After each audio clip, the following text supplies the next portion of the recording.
Hi guys, this is editorial analysis of 28th October 2016. Let's go to the first one. This is from Economic Times. I did this article because public-private partnership is a topic in GS paper 3. Yes, so according to that topic, this editorial becomes very important.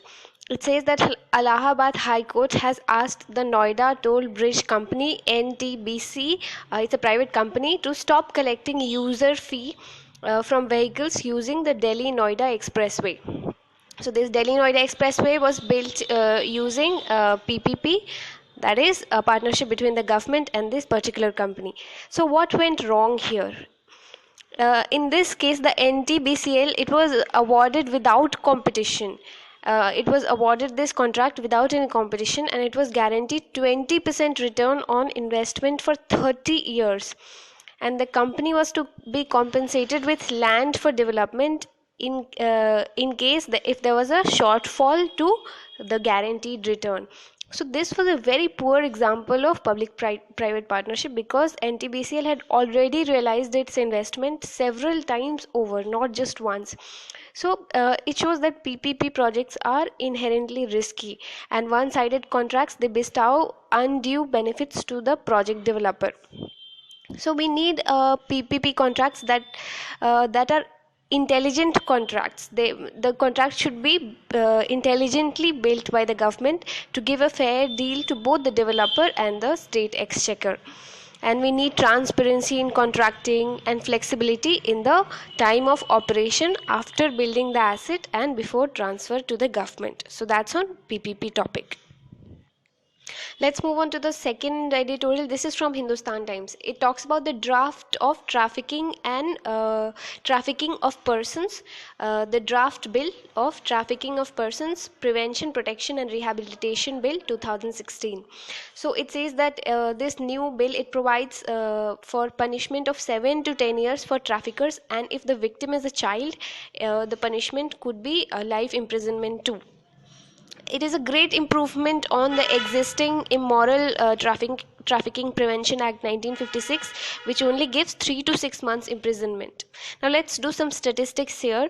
Between the years 2011 to 15, more than 10,000 children were found missing from Chhattisgarh, the state alone.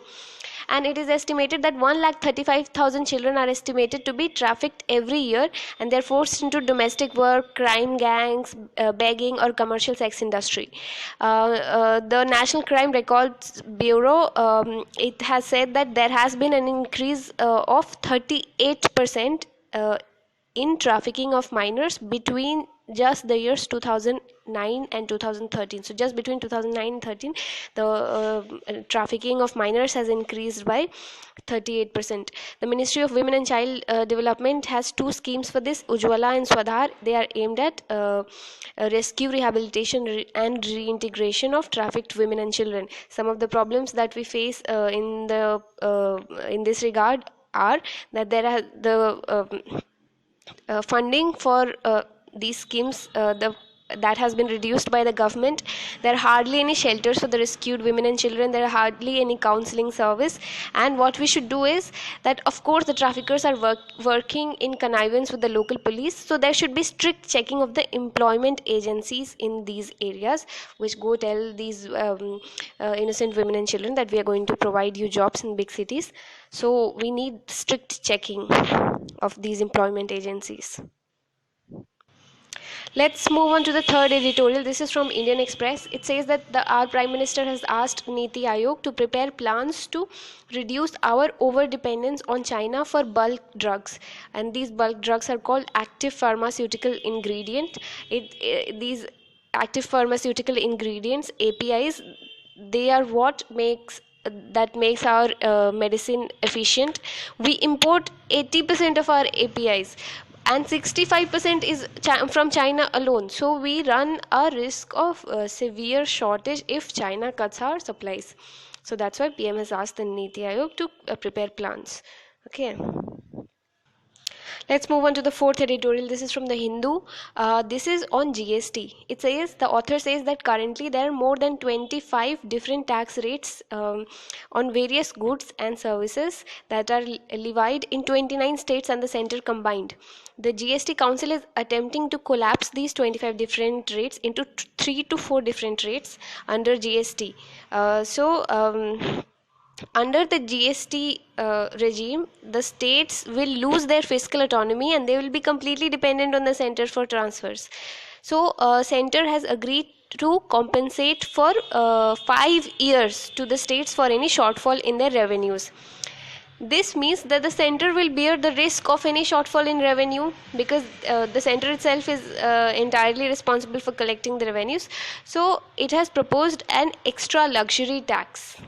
Okay, now in this editorial it goes on, like, it's a very long editorial and I read the rest of it, but after this point it goes on to, like, it opens a floodgate of criticism of GST. So as I said yesterday, that we are never going to criticize the government, and especially criticizing the government on something like GST will be like committing suicide in the mains examination hall. So this author, he doesn't criticize how the GST is going to be implemented or what are the problems that we are going to be facing. He doesn't criticize that. He criticizes the entire rationale of GST, why it was brought in the first place.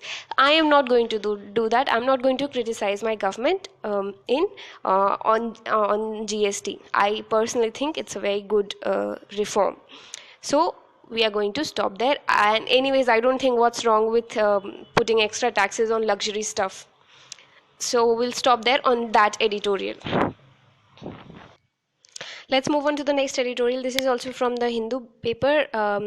This says that recently our government has our government has given an affidavit to Supreme Court that has asked the Supreme Court to reconsider triple talaq, nikah halala, and polygyny in light of principles of gender justice. You know, nikah halala, what it means. I explained it the other day. Polygyny means one man marrying many women. So here the author, he gives out certain arguments. He first states certain verses from the Quran. Firstly, he says that polygyny was initially allowed in Islam because of historical reasons. Of course, in the initial stages of Islam, a lot of men died because of wars and stuff like that. So there were a lot of widowed women and children that needed support. That's why polygyny was allowed. Also in Quran, if a man cannot take good and ethical care of the property of an orphan, then he is allowed to marry the orphan's widowed mother. And thirdly, in Quran, a husband and wife are meant to find quiet of mind together, and hence it means it is an emotional bond, and thus it cannot be enjoyed with more than one woman. He goes on to say that in Shamim Ara case of 2002, Supreme Court had already invalidated instant triple talaq, and hence rendering the nikah halala redundant. Nikah halala means that if a man has uttered triple talaq 3 times to a woman, Muslim woman, then that the marriage stands dissolved, and then if she wants to remarry that man, her husband, then she has to go marry another man, consummate that marriage, and only then can she go and marry her first husband. So the author here says that there should not be a total ban on polygyny. It is not advisable that because polygyny is allowed in Islam, we should not put a total ban on it, because latest census, it shows that more Hindu men are polygamous than Muslim men, and that is also against gender justice, because sometimes first wives of Hindu men, they don't choose to go and complain against their own husband because of the sacramental bond of their marriage, and also second wife has no rights. So Hindu women are also suffering. So we have failed to prevent polygyny under Hindu laws only. We have no rights to put a blanket ban on polygyny in Islam. The author suggests what we should do here is that we should allow polygyny in Islam, but on conditions that are given in the Quran. That is the 3 conditions that I gave here. That is, one, if the woman and children are orphaned, and if the man cannot provide ethical care to orphans' property, and thirdly, so because of these reasons.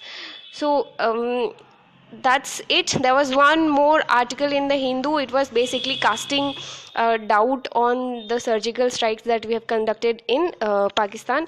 Of course, we are not going to do it because we don't criticize the government. If our government and army are saying that it happened, it happened. So that's it. Bye bye.